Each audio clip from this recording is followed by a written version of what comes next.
are mixed signals this Memorial Day over how much progress is being made toward ending the war with Iran. President Trump wrote on social media this morning that negotiations are proceeding nicely, while Iran's foreign ministry says no deal is imminent. CBS News Miami's Olivia Rinaldi is in Washington with the latest.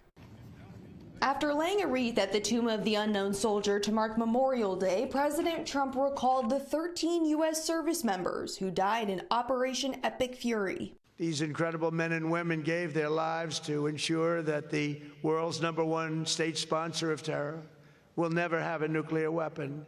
Hours earlier, the president posted on social media that negotiations with Iran were proceeding nicely. But he also warned if no agreement is reached, the U.S. would return to, quote, shooting. We're either going to have a good agreement or we're going to have to deal with it another way. Sources tell CBS News a potential deal would include Iran reopening the Strait of Hormuz and the U.S. dropping its blockade of Iranian ports. In addition, Iran would also agree to never develop a nuclear weapon and destroy its stockpile of enriched uranium, with those details being worked out in the next stage of negotiations. The deal would also include sanctions relief and the release of frozen Iranian funds based on Iran's compliance. There is no toll.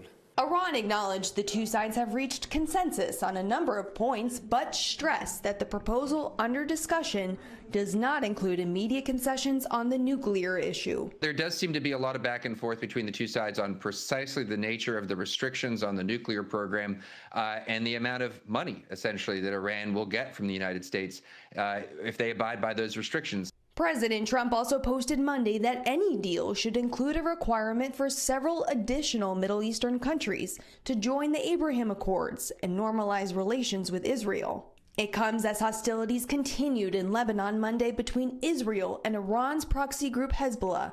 Olivia Rinaldi, CBS News, Washington. Tonight, gas prices are overall remaining steady. AAA says the national average for a gallon of gas this holiday is $4.50 a gallon. It's the second highest Memorial Day price on record, topped only by the price of $4.61 a gallon in 2022.